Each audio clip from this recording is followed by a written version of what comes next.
Sunday तक की मोहलत दी थी बंगाल की चीफ मिनिस्टर, पश्चिम बंगाल की चीफ मिनिस्टर ममता बनर्जी ने कोलकाता पुलिस को कि आपके पास संडे तक का टाइम है, आप उस ट्रेनी जूनियर डॉक्टर जिनका कत्ल हुआ, कत्ल से पहले रेप हुआ, उस पर मामले की इन्वेस्टिगेशन और जांच को पूरी कर लें, और अगर आप नहीं कर पाते हैं तो फिर ये केस सीबीआई को सौंप देंगे।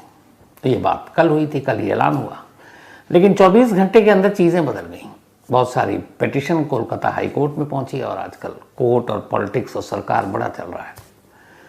तो फिर कोलकाता हाई कोर्ट ने ये फैसला सुनाया कि नहीं, जिस तरीके से चीज़ें चल रही हैं, जिस मेडिकल कॉलेज के प्रिंसिपल ने खुद इस्तीफा दे दिया इस इंसिडेंट के बाद, उनको सरकार ने किसी और हॉस्पिटल का प्रिंसिपल बना दिया, कैसे, क्यों? तो फिर कोलकाता हाई कोर्ट ने कहा ना, कोलकाता पुलिस से ये केस वापस लीजिए और सीबीआई को मैं सौंप रहा हूँ। और हाई कोर्ट के आदेश से अब इस मामले की जांच सीबीआई को सौंप दी गई है। 3 हफ्ते बाद इसकी दोबारा सुनवाई होगी। उसी सीबीआई को ये केस सौंपा गया है। जिस सीबीआई ने आरुषि केस को हैंडल किया, जिस सीबीआई ने निठारी केस को हैंडल किया, जिस सीबीआई ने रिजवानुर रहमान केस को हैंडल किया, जो कोलकाता में एक लक्स घराने की मामला था और मर्डर केस, जिस सीबीआई ने सुशांत सिंह राजपूत के केस को हैंडल किया, और ये जो अभी तो 4 ही बानगी बताई आपको, इन केस का क्या हश्र हुआ है आप सब जानते हैं। अब वही सीबीआई इस मामले की जांच करेगी। तो ऊपर वाला खैर करे कि इस मामले की जांच कब पूरी होती है और कब चीज़ें सामने आती है, तब तक शायद हम सब कुछ तो भूल ही जाएंगे। ये तो रही पुलिस, पॉलिटिक्स, कोर्ट की बातें। अब फैक्ट्स की बातें करते हैं, जो हम लोगों का काम है क्राइम रिपोर्टर के तौर पर। जूनियर डॉक्टर का पोस्टमार्टम डॉक्टरों के एक पैनल ने किया। इन कैमरा ये पोस्टमार्टम हुआ क्योंकि मामला थोड़ा कंट्रोवर्शियल है और फिर शक भी हो रहा है कि स्टेट पुलिस हेरफेर कर सकती है, इसलिए सीबीआई को सौंपा गया। तो इन कैमरा ये पोस्टमार्टम हुआ, डॉक्टरों के पैनल ने किया और उस पोस्टमार्टम की रिपोर्ट आई है। पहले रिपोर्ट और उसके बाद पूरी कहानी। रिपोर्ट में लिखा है कि जूनियर डॉक्टर की दोनों आंखें घायल, मुंह से रिसता हुआ खून, घायल होंठ, पूरा चेहरा जख्मी, गर्दन घायल, दोनों हाथों की उंगलियों के नाखून घायल, जख्मी प्राइवेट पार्ट से बहता खून, बायां पैर जख्मी, पेट घायल, दाहिने पैर की एड़ी जख्मी, दाहिने हाथ की रिंग फिंगर टूटी हुई। ये जख्मों की लिस्ट है। अगर इस लिस्ट की पूरी कहानी आपको सिलसिलावार सुना दूं तो कलेजा फट जाएगा, इसलिए उसे रहने दीजिए। अब ये जख्मों की लिस्ट तो आपने सुन ली। बहुत सारे लोगों के मन में सवाल था कि वो दोनों आंखों से खून क्यों रिस रहा था। तो जब कोलकाता पुलिस के आरोपी संजय रॉय ने इस जूनियर डॉक्टर पर हमला किया, तब जूनियर डॉक्टर स्पेक्स पहना करती थी, चश्मा, और इस जद्दोजहद में चश्मे के दोनों शीशे टूट गए, गिलास, और वही गिलास उनकी आंखों में चुभ गए और इसी वजह से दोनों आंखें जख्मी हो गई थी और उनसे खून रिस रहा था। ये पोस्टमार्टम रिपोर्ट में कहा गया है।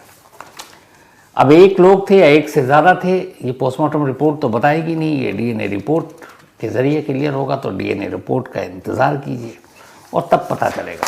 लेकिन एक सवाल जो हर एक के मन में है वो ये कि आखिर संजय रॉय ने इस जूनियर डॉक्टर को अपना निशाना क्यों बनाया? उसने इतनी दरिंदगी क्यों दिखाई, ऐसी हैवानियत क्यों की? क्या वो उस जूनियर डॉक्टर को पहले से जानता था, पीछा करता था, एक तरफा इश्क करता था? क्या था मामला? तो कोलकाता पुलिस ने भी इन सवालों की तफ्तीश की और इसके कुछ जवाब सामने आए, और जवाब तभी आएंगे जब आप पिछले कुछ दिनों के रिकॉर्ड और उस संजय रॉय की पूरी जो रूटीन, उसका कैलेंडर, कब, कहाँ, क्या, कैसे किया, सामने आए। तो कोलकाता पुलिस ने उसकी पूरी कुंडली खंगाली और फिर कहानी जो है 5 अगस्त से शुरू की। संजय रॉय एक वॉलेंटियर है, एक सिविक वॉलेंटियर, जो एक तरह से आप कहें कोलकाता पुलिस के लिए वो लोग काम करने वाले जो पुलिस में है नहीं लेकिन पुलिस की मदद के लिए काम करते हैं, और कोलकाता पुलिस उन्हें हर महीने कुछ पैसा खर्चा भी देती है। तो संजय राय ने सबसे पहले 2019 में 2019 में कोलकाता पुलिस के आपदा प्रबंधन जो होता है, डिज़ास्टर मैनेजमेंट, उसको ज्वाइन किया था एक वॉलंटियर के तौर पर। फिर वहाँ रहा। बाद में फिर उसको कोलकाता पुलिस ने अपने एक दूसरे डिपार्टमेंट में भेज दिया, और वो था एक अलग डिपार्टमेंट, पुलिस डेवलपमेंट डिपार्टमेंट, कि तुम वहाँ जाओ। फिर वहाँ कुछ दिन रहा और उसके बाद उसको आरजी कर मेडिकल कॉलेज एंड अस्पताल की जो पुलिस चौकी है, वहाँ उसकी ड्यूटी लगा दी एक वॉलंटियर के तौर पर कि तुम यहाँ के सारे इंतज़ाम देखो। तो फिलहाल वो वहीं पुलिस चौकी में एक वॉलंटियर के तौर पर, एक सिविक पुलिस के तौर पर काम कर रहा था। हालांकि वो पुलिस का स्टाफ नहीं था, लेकिन चूंकि वो एक वॉलंटियर था, पुलिस के साथ मेलजोल रखता था, तो पुलिस वालों से अच्छी दोस्ती थी, सीनियर से लेकर जूनियर अफसरों तक को जानता था और इसी का फ़ायदा भी उठाता था। वो जब अपनी मोटरसाइकिल पर चलता था तो मोटरसाइकिल पर उसने केपी का लोगो लगा रखा था, मतलब केपी कोलकाता पुलिस। केपी यानी कोलकाता पुलिस के वो टी शर्ट पहनता था, उस पर लिखकर कैप पहनता था कोलकाता पुलिस के, तो बहुत सारे लोग तो उसे पुलिस वाला ही मानते थे और इसी का वो फ़ायदा उठाता था। अब जब से वो इस आरजी कर मेडिकल कॉलेज एंड अस्पताल में कि पुलिस चौकी में उसकी तैनाती हुई, तब से उसने एक दूसरा धंधा शुरू किया। वो ऐसे पेशेंट को देखता, मरीजों को जो आते, आपको पता है सरकारी अस्पताल में चूँकि इलाज सस्ता होता है, बेचारे गरीब दूर दूर से आते हैं कि इलाज हो जाए, जान बच जाए, पर ऐसे लोगों को बेड नहीं मिलता, दाखिला नहीं मिलता, तो बहुत सारे दलाल ब्रोकर भी घूमते हैं ऐसे अस्पताल के बाहर। दिल्ली के एम्स के बाहर आपको ऐसे दर्जनों मिलेंगे। तो हर अस्पताल के बाहर की यही कहानी है सरकारी। तो इसे भी पता था, अब ये वहीं पे चूँकि था उस चौकी में, तो इन मरीजों को देखता, ताड़ता, फिर देखता कि इसमें से कौन एडमिट होने वाले हैं, कौन पैसा दे सकता है, और फिर इसकी चूँकि पहुँच थी हॉस्पिटल के अंदर, जान पहचान थी, तो उनको दाखिला दिलाने के नाम पर कहीं से पैसे लेता, ब्रोकर के तौर पर, दलाली के तौर पर, और यही काम किया करता था। 8 अगस्त और 9 अगस्त की ये घटना है, लेकिन इससे पहले संजय रॉय क्या कर रहा था? तो कहानी शुरू होती है 5 अगस्त से। 5 अगस्त को संजय कोलकाता से दूर जाता है, खड़गपुर में एक जगह है सलवा, उस सलवा में वो पहुंचता है। 5 अगस्त की सुबह निकलता है कोलकाता से और सलवा पहुंचता है खड़गपुर के पास, और वो इसलिए जाता है कि वहाँ पुलिस वेलफेयर सोसाइटी की एक मीटिंग थी और उस मीटिंग में तमाम वॉलंटियर भी आए हुए थे। तो 5 अगस्त को ये वहाँ पहुँचता है, 5 को वहीं रहता है, 6 को वहीं रहता है, 7 को वहीं रहता है। 8 अगस्त की सुबह ये सारी मीटिंग खत्म, उसके बाद अब ये वहाँ से निकलता है और कोलकाता पहुँचता है। 8 अगस्त को सुबह कोलकाता आने के बाद ये उधर उधर अपना रहता है। अच्छा, चूंकि ये एक वॉलंटियर था, पुलिस से जान पहचान थी, तो ये अक्सर पुलिस के जो बैरक होते हैं, जब बहुत सारे पुलिस वाले ड्यूटी करके थकते हैं तो आके वहाँ आराम करते हैं, सो जाते हैं, तो कई बैरक को भी अपना लेता था, वहाँ बैरक में जाकर सो जाता था। लोग भी जानते थे यार पुलिस के लिए काम करता है, सो जाओ। तो इस हॉस्पिटल के पास भी एक पुलिस बैरक था, तो ये वहीं सो जाता था। तो उस दिन आया कोलकाता, उसके बाद ये दिन भर इधर उधर भटकता रहा, और जब रात के ठीक 11 बजे तब पहली बार आरजी कर मेडिकल कॉलेज में दाखिल होता है, उसकी बिल्डिंग में वहाँ पहुँचता है, और पहुँचने के बाद अपने एक पेशेंट जिसको इसने पैसा लेकर दाखिल कराया था, उसका हालचाल पूछने के लिए अस्पताल के अंदर जाता। रात के 11 बज रहे हैं अभी। तो 11 बजे वो अस्पताल पहुंचा, यहाँ वो उस मरीज से मिला जिससे उसने दिन में भर्ती करवाया। अस्पताल आने के बाद वो मरीज कहता है बाकी तो सब ठीक है, एक्सरे नहीं हो रहा अभी तक हमारा। तो कहता चलो एक्सरे कराता हूँ। उस मरीज के साथ कुछ तीमारदार भी थे, वो लोग जाते हैं, उसका एक्सरे होता है। एक्सरे कराने के बाद वो वापस अपने वार्ड में बेड पर लेट जाता है, और संजय राय ये कहकर कि चलो अब ठीक है, कोई परेशानी हो फिर बताना, और वो वहाँ से वार्ड से निकलता है और अस्पताल के कंपाउंड से ही बाहर निकल जाता है और चला जाता है। पर इसके आगे क्या होता है वो बताऊं, उससे पहले आपको ये बता दूं कि एनी द हनीमून मर्डर, ये एक ऐसी कहानी है जो आपको चौंकाएगी, और ये कहानी आप कुकू एफएम के ऑडियो लर्निंग प्लेटफॉर्म पर सुन सकते हैं, एनी द हनीमून मर्डर। अब तक बहुत से लोग कुकू एफएम पर अपने पसंदीदा ऑडियो शो सुन चुके हैं और बहुत सारी नॉलेज गेन भी की, लेकिन अगर आपने अब तक कुकू एफएम के ऑडियो शोज नहीं सुना तो आपके लिए एक शानदार खबर है। आज मैं आपके लिए खास ऑफर लेकर आया हूँ, 30 डेज फ्री ट्रायल। ये ऑफर आपके लिए एकदम मुफ्त। आपको बस कूपन कोड का इस्तेमाल करना है, और ये कूपन कोड है CMTK30। हम सभी स्क्रीन पर समय बर्बाद करते हैं और बाद में पछताते हैं। इसे हम डूम स्क्रॉलिंग कहते हैं। इसके बजाय कोको FM का 30 दिन का फ्री ट्रायल आपके लिए एक बेहतरीन मौका है। इस दौरान आप अपने करियर, फाइनेंशियल गाइडेंस, नॉलेज को इम्प्रूव कर सकते हैं। इस 30 डेज फ्री ट्रायल में आप कोको FM के 5000 प्लस शोज में से किसी भी शो को सुन सकते हैं, वो भी बिल्कुल मुफ्त। तो बिना देर किए अभी कोको FM को डाउनलोड करें और कूपन कोड CMTK30 का इस्तेमाल करके इस ऑफर को अवेल करें। अपने दोस्तों और परिवारों को भी शानदार ऑफर के बारे में ज़रूर बताएं। याद रखें, after 30 days subscription plan will be activated. जब वो गया तो रात के करीब 11:30 बज रहे थे और 11 बजे वो आया था। इसके बाद लगभग 1.5 घंटे तक वो अस्पताल के बाहर रहता है। अब रात के 1 बज जाते हैं। 1 बजे संजय रॉय एक बार फिर से इसी आरजीकर अस्पताल में दाखिल होता है, रात के 1 बजे। अब तारीख 8 से 9 अगस्त हो गई है, क्योंकि 12 बज चुके हैं। तो 8 अगस्त की रात 11 बजे आया, 11:30 निकल गया और उसके बाद अब 9 अगस्त की रात आ गई। तो वापस वो 1.5 घंटे बाद 1 बजे रात को हॉस्पिटल में दाखिल होता है, हॉस्पिटल में आता है और इस बार वो एक दूसरे मरीज को देखने के लिए एक वार्ड में जाता है। इस मरीज को भी उसी ने भर्ती करवाया था और इस मरीज की सर्जरी थी नेक्स्ट डे, यानी कि जिस 9 अगस्त की रात पहुंचा उसी 9 अगस्त के दिन में। तो सर्जरी से पहले, ऑपरेशन से पहले जो सारी तैयारियां होती हैं वो हो रही थी और ये गया हालचाल पूछने के लिए कि सब ठीक है। थोड़ी देर उसके साथ रहा। फिर उसका एक तीमारदार था, उस तीमारदार जो उस मरीज का रिश्तेदार जिसका ऑपरेशन होना था, वो उसके साथ उस वार्ड से बाहर आता है और अब ये दोनों उसी आरजीकर हॉस्पिटल की बिल्डिंग के पिछले हिस्से में जाते हैं, जहाँ सन्नाटा है, सुनसान है, कोई नहीं है। पिछले हिस्से में जाने के बाद दोनों एक पत्थर जैसा एक टेबल सा बना हुआ था या टीला टाइप जो भी कहें, वहाँ दोनों बैठ जाते हैं और वहाँ बैठकर अब दोनों शराब पीते हैं। लगभग रात के 1:30 पौने 2 बजे थे जब इन्होंने शराब पीनी शुरू की। घंटा भर शराब पीते हैं। इसके बाद अब उस तीमारदार को अपने घर लौटना था, वहीं कहीं आसपास में ठहरा हुआ था। तो वो कहता मैं जा रहा हूँ। तो वो कहता ठीक है तुम रुको, मैं तुम्हारे लिए उबर बाइक कर देता हूँ। वो उसके लिए पैसे भी देता है और पैसे देने के बाद जब उबर बाइक बुक हो जाती है तो कहता अब तुम जाओ। अब वो तीमारदार शराब पीकर उसके साथ हॉस्पिटल की बिल्डिंग के बाहर चला जाता है। अब संजय रॉय अकेला है।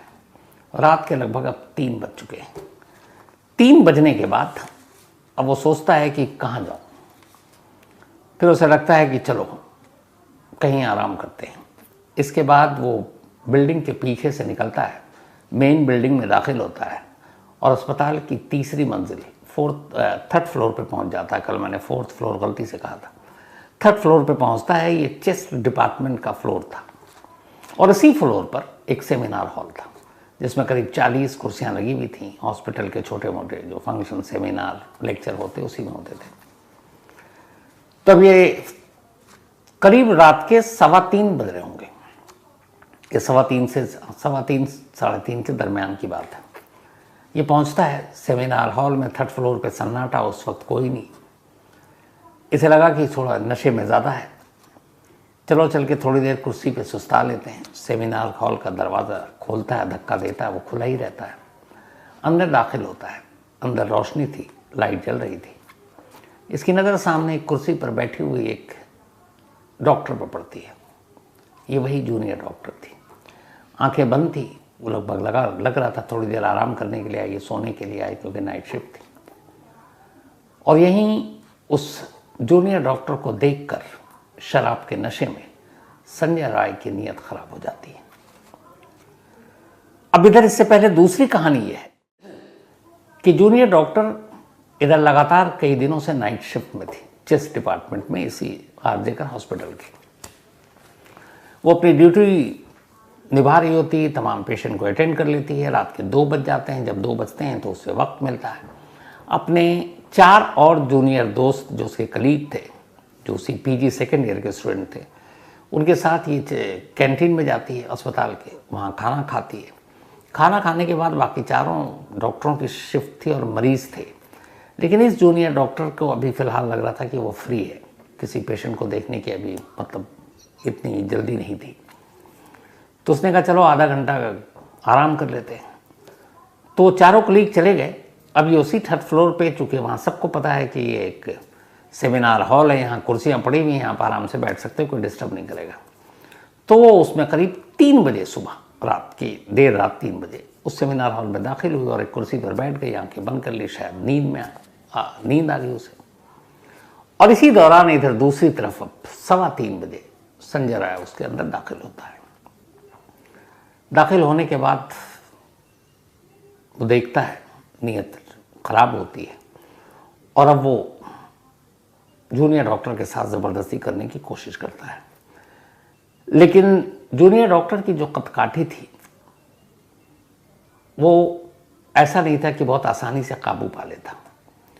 अचानक जूनियर डॉक्टर के ऊपर जब हमला होता है, वो पूरी तरह से पूरे दमखम से लड़ती है, जद्दोजहद करती है और इसी में उसके तमाम जो ज़ख्म आते हैं, चेहरे पर खरोंचें आती हैं, वो मारता है, होंठ फट जाते हैं, धक्का मुक्की होती है, चश्मे पे हाथ पड़ता है, शीशा टूटता, आंखों में धंस जाता है।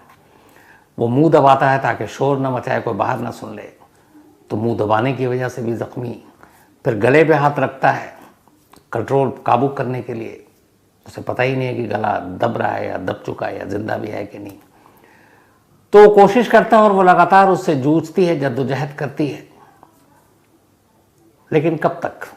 अब इतने सारे जख्म हो चुके थे, खून रिस रहा था, वो लड़ रही थी, दर्द बर्दाश्त कर रही थी, लेकिन आखिरकार जब तक वो होश में थी लड़ती रही, खुद की आबरू बचाती रही, लेकिन दर्द और ज़ख्म बहुत ज़्यादा थे। धीरे धीरे वो अपना होश खो बैठी, शायद नींद बेहोशी में चली गई और वहीं उस संजय राय को मौका मिला। अब ये अभी तक पता नहीं है, क्योंकि जो ज़ख्म के निशान मिले हैं वो एंटीमॉर्टम है, यानी कि मरने से पहले के हैं।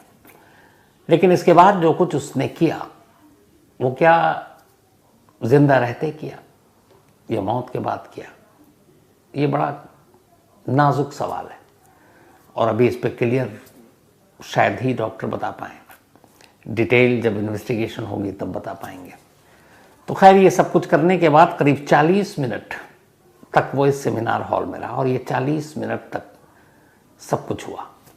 40 मिनट के बाद वो उसी सेमिनार हॉल के एग्जिट गेट से बाहर निकलता है। बाहर निकलकर हॉस्पिटल के बाहर आता है और कमाल ये कि वहाँ से कहीं इधर उधर नहीं भागता है। उसी हॉस्पिटल के करीब कोलकाता पुलिस के उसी बैरक में जाता है जहाँ वो अक्सर रहा करता था और उसी बैरक में जाकर बेफिक्र सो जाता है, जैसे कुछ हुआ ही नहीं है। अब उधर सो रहा है, इधर सुबह हुई 8:30 बजे स्टाफ ने देखा सेमिनार हॉल में एक बॉडी, पूरे अस्पताल में कोहराम मच गया, हंगामा मच गया। कोलकाता पुलिस पहुंची, मौके पर लाश थी, जूनियर डॉक्टर के लैपटॉप, मोबाइल और साथ में एक नेक बैंड, ब्लूटूथ। जितने भी उसके कुलीग थे डॉक्टर, उन सबके साथ उस ब्लूटूथ को कनेक्ट करने की कोशिश की गई, हुआ नहीं। इस बीच में एक टीम ने जब सीसीटीवी कैमरों को खंगाला उस सेमिनार हॉल के एंट्री और एग्जिट को, तब उसमें एक शख्स आता हुआ दिखाई दिया जिसके गले में नेक बैंड ब्लूटूथ था और फिर जाता हुआ। जो सीसीटीवी कैमरा था वो ये दिखा रहा था कि सेमिनार हॉल से संजय रॉय सुबह 4:37 पर निकला। हॉस्पिटल के बाहर, हॉस्पिटल के गेट पे भी कैमरा था, वहाँ दिखाया 4:37 पर निकला है और सेमिनार हॉल से जब वो निकला है वो टाइम था 4:35। 2 मिनट उसे बाहर तक जाने में लगा। तो अब लोगों ने पहचान लिया कि भैया ये तो यही आरजी का हॉस्पिटल की चौकी में ही ये एक वॉलंटियर की तरह काम करता है कोलकाता पुलिस के लिए। तो पुलिस को फिर पता करने में मुश्किल नहीं हुआ कि वो रहता कहाँ है। पता चला कि बैरक में सोता है। पुलिस की टीम बैरक में पहुंची, वो उसे सोता हुआ मिला, उसे उठाकर लाई। पूछताछ से पहले उन्हीं में से एक पुलिस वालों ने उसका मोबाइल लिया और जो लाश के पास से जो नेक बैंड ब्लूटूथ मिला था उससे कनेक्ट किया। एक ही बार में कनेक्ट हो गया। सबूत अपने आप गवाही दे रहा था कि मौके से मिला ब्लूटूथ इसी के फ़ोन का है। आधा मसला हल हो गया था, बाकी पूछताछ हुई। फिर उस बैरक की पुलिस ने तलाशी ली। जब बैरक की तलाशी ली तो देखा कि इसने जो रात को कपड़े पहने थे वो सब धुले हुए हैं, हर चीज़ उसने धो दिया था। फिर उसके जूते पुलिस ने चेक किए। जूते के शोर में कुछ खून के धब्बे थे जो शायद उसकी नज़र नहीं पड़ी या वो फिर लापरवाह हो गया था, और वो निशान मिले, और वो निशान भी इस बात की गवाही थे कि ये मौके पर था। तो उस जूते को भी कब्जे में ले लिया गया, फॉरेंसिक जांच के लिए भेज दिया गया। अब कोलकाता पुलिस के हिसाब से तो यह मामला ओपन एंड शट केस हो गया है, लेकिन लोग सवाल ये कर रहे हैं कि क्या एक संजय राय अकेला उस जूनियर डॉक्टर पर काबू पा सकता था, ये साथ में और लोग हैं। अब ये डीएनए रिपोर्ट के बाद क्लियर होगा, क्योंकि जूनियर डॉक्टर और संजय राय दोनों के डीएनए सैंपल लैब में गए हैं। अगर इन दोनों के अलावा कोई और सैंपल मिलता है जूनियर डॉक्टर के प्राइवेट पार्ट से, तो फिर इसका मतलब है कि इन दोनों संजय के अलावा कोई और भी शामिल हो सकता है। लेकिन अब कोलकाता पुलिस इस केस को आगे दर्ज करेगी नहीं। केस डायरी अब सीबीआई को देना है। कोलकाता हाई कोर्ट ने कह दिया अब सीबीआई शायद आज शाम या कल तक इस केस को टेक ओवर कर लेगी। लेकिन अब सीबीआई क्या करेगी इस केस का, कब तक रिपोर्ट आएगी, कैसे जांच होगी, इंसाफ मिलेगा जूनियर डॉक्टर के घर वालों को, पता नहीं। लेकिन उम्मीद या दुआ यही है कि बिल्कुल जूनियर डॉक्टर के घर वालों को इंसाफ मिले और ऐसे हैवानों को या हैवान को कम से कम मौत की सज़ा मिले। लेकिन फिर पलट कर देखता हूँ तो आरुषि केस आज भी मालूम नहीं, आरुषि और हेमराज का कातिल कौन है। निठारी केस 21 या 23 बच्चों को मार दिया गया, पर सुरेंद्र कोहली और उस घर के मालिक मुनिंदर सिंह पंढेर फांसी तक की सज़ा हुई पर बरी कर दिया गया, हालांकि जेल में, लेकिन कोर्ट में अभी तक कुछ नहीं हुआ। रिजवान केस कुछ नहीं हुआ। सुशांत सिंह राजपूत केस 4 साल हो गए, कुछ नहीं हुआ। और पता नहीं कितने केस, पता नहीं इस केस का क्या हश्र होगा। लेकिन उम्मीद और दुआ यह है कि ये जल्द से जल्द हल हो जाए। अब आज चूंकि ये कहानी सुनानी थी और ज़रूरी थी, इसलिए मैंने कल आपसे एक चीज़ कही थी कि बहुत ख़ास बात है, तो वो कल के लिए टाल रहा हूँ। असल में ये आप लोग हैं, आप में से हर एक कोई, आप सभी जिन्होंने इतना प्यार दिया। मुझे याद है 1 से 10, 10 से 100, 100 से 1000, 1000 से 10,000, 10,000 से 50, फिर 1, फिर 2, 3, 4, 5 और आज 1 करोड़, 10 मिलियन, 1 करोड़। पहले मुझे ये भी पता नहीं था इसमें कितने ज़ीरो लगते हैं। 1 करोड़ की ये फैमिली हुई है। मैं ज़्यादा इधर उधर घुमा फिरा कर नहीं कहूँगा, सीधे एक लाइन में स्ट्रेट फॉरवर्ड। ये सिर्फ आप लोगों की वजह से, क्योंकि आप लोगों ने इतना प्यार दिया, क्या क्या रिश्ते बनाए, उन रिश्तों को निभाया, डांटा, गलतियाँ बताई, तारीफ भी की। मतलब सच कहूँ तो मुझे कभी ये लगा ही नहीं कि मैं अनजान लोगों को कुछ सुनाता हूँ। ऐसा लगता है जैसे आप में से हर एक सुनने वाला मेरे अपने घर का है, मेरा बहुत करीबी है। वो जिसके साथ मैं कुछ भी बात कर सकता हूँ, शेयर कर सकता हूँ, वो जिसके सामने मैं गलतियाँ कर सकता हूँ, वो जिसके सामने मैं कुछ मांग भी रख सकता हूँ। हालांकि एक चीज़ ये भी मैंने सीखी, मुझे याद है जब शुरुआत की थी, शायद 5-10 हज़ार ही हमारे फैमिली मेम्बर होंगे उस वक्त, तो मैं कहता था कि प्लीज़ आप क्राइम तक को सब्सक्राइब करें, लाइक करें, शेयर करें। तो मुझे उसी वक्त 4-5 मेल आए, शायद मैंने कहीं नाम नोट करके रखा होगा, अगर मिल गया तो मैं ज़रूर सुनाऊंगा। तो उन सभी ने एक लाइन कही थी कॉमन कि सर प्लीज़ आप सब्सक्राइब करने के लिए मत बोला कीजिए, बड़ा बुरा लगता है आपके मुँह से सुनकर। पता नहीं क्या हुआ, मैंने उसको पढ़ा और मुझे भी बहुत अजीब लगा, लेकिन मैंने देखा कि पूरी दुनिया तो कहती है कि यार सब्सक्राइब करो, लाइक करो, शेयर करो। तो मैं बोलता हूँ तो क्या गलत है, लेकिन फिर लगा नहीं, वो शायद एक दूसरा रिश्ता है, यहाँ शायद एक फैमिली वाला रिश्ता, और इसीलिए मैं क्राइम तक फैमिली मानता हूँ। वो दिन है, आज का दिन है। मुझे नहीं लगता पिछले 3-4 सालों में कभी आपने मेरे मुंह से सुना होगा कि आप क्राइम तक को सब्सक्राइब कीजिए। मैंने फिर कभी नहीं बोला, वो इसलिए कि मेरा भरोसा था कि फैमिली है, फैमिली से कुछ और बातें कर लो यार, ये सब नहीं। तो ये आपका भरोसा, आपका प्यार है। मेरी कोशिश होगी कल पूरी क्राइम तक टीम के साथ आपसे बातें करूं, और कल बहुत ज़माना हो गया, रात 9 से 10 1 घंटा लाइव, कोई कहानी नहीं, क्राइम तक के सफ़र की कहानी, और आप तमाम लोगों के जितने मुमकिन हो सके, पॉसिबल हो सके, सवाल और जवाब, जो मन में आपके सवाल हो पूछिए।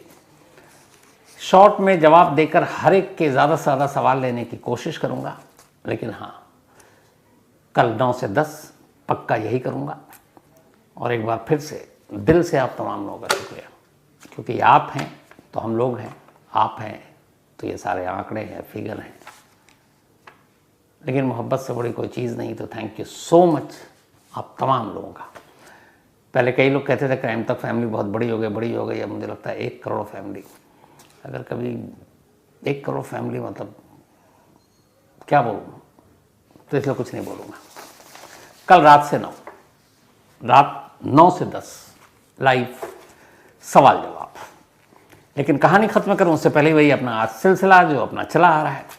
शिवेंद्र श्रीवास्तव हमारे पुराने कुलीग हैं, अब कहीं और हैं, इनका आज जन्मदिन है। Shivendra, happy birthday. ये अब भी हमारे ही एक तरह से फैमिली मेम्बर हैं, टीम मेम्बर हैं, बेशक अलग चैनल में है लेकिन रिश्ता वही है। थोड़े से ये अजीब से हैं शिवेंद्र श्रीवास्तव। जया जो इनकी वाइफ हैं, उनसे भी मैं बात करता हूँ तो यही लगता है। एक तो बहुत जल्दी, मतलब उतावले टाइप एक शब्द होता है ना, वो हो जाते हैं। किसी चीज़ के पीछे पड़ना तो एकदम वैसे हो जाते हैं। कभी कभी लगता है कि भाई इस दुनिया का है ही नहीं, लेकिन फिर भी प्यारा है, अच्छा है। तो हैप्पी बर्थडे शिवेंद्र, हमेशा अच्छे रहो, खुश रहो, और थोड़ा सा तुम पैनिक कम हुआ करो, तनाव कम लिया करो, खुश ज़्यादा रहा करो। वैसे रहते हो लेकिन जल्दी जल्दी परेशान भी हो जाते हो। तो हैप्पी बर्थडे। और जो तुम्हारे मन में है, जो तुम्हारी ख्वाहिश है, इच्छा है, तुम देखना इंशाल्लाह एक दिन ज़रूर पूरी होगी। तो हैप्पी बर्थडे। इसके अलावा हुरैन मलिक, इनका भी आज जन्मदिन है, तो हैप्पी बर्थडे हुरैन। हमेशा आप अच्छी रहो, खुश रहो। और ये हीरा एंड शारिया मलिक उनकी बिटियां हैं, बल्कि शारिया हैं या शारिक हैं, दोनों में से जो सही है। इसके अलावा स्मिता, इनका भी आज बर्थडे है, तो हैप्पी बर्थडे स्मिता। और ये भेजा है प्रतिभा सावंत ने, हमारे यहाँ भी गौरव सावंत हैं एक। रूमी सैनी या फिर रम्मी सैनी, क्योंकि RUMMY लिखा आपने, तो रूमी सैनी ही होगी, ऑस्ट्रेलिया से हैं, हैप्पी बर्थडे। इसके अलावा रुद्र श्लोका जायसवाल, इनका भी आज जन्मदिन है, तो हैप्पी बर्थडे रुद्र। साथ ही मोहसिन, इनका भी आज बर्थडे, हैप्पी बर्थडे मोहसिन। भेजा है ये सुनील ने। साथ ही आज अनजान कुमार, इनका भी बर्थडे है, तो हैप्पी बर्थडे अनजान। आप हमेशा अच्छे रहें, खुश रहें। और नाम लेना मुनासिब नहीं होगा, इतने सारे मेल आए इस 10 मिलियन या 1 करोड़ के लिए। सुबह से मैंने जो पढ़े तो मुझे लगा कुछ का लूँ और कुछ का छोड़ दूँ, वो नाइंसाफ़ी होगी, और फैमिली में नाइंसाफ़ी बिल्कुल नहीं चलेगी। कल सवाल जवाब रात 9 से 10, जो भी आपके मन में सवाल हो ज़रूर पूछिएगा, और कोशिश करूँगा पूरी जवाब देने की। थैंक यू सो मच एक बार फिर से दिल से पूरी हमारी 1 करोड़ से ज़्यादा क्राइम तक फैमिली मेंबर को। अब तक बहुत से लोग कुकू FM पर अपने पसंदीदा ऑडियो शो सुन चुके हैं और बहुत सारी नॉलेज गेन भी की, लेकिन अगर आपने अब तक कुकू FM के ऑडियो शोज़ नहीं सुना तो आपके लिए एक शानदार खबर है। आज मैं आपके लिए ख़ास ऑफ़र लेकर आया हूँ, 30 डेज़ फ्री ट्रायल। ये ऑफ़र आपके लिए एकदम मुफ्त। आपको बस कूपन कोड का इस्तेमाल करना है, और ये कूपन कोड है CMTK30। मुलाकात कल रात 9 बजे। तब तक आप अपना और अपनों का ख्याल रखिएगा।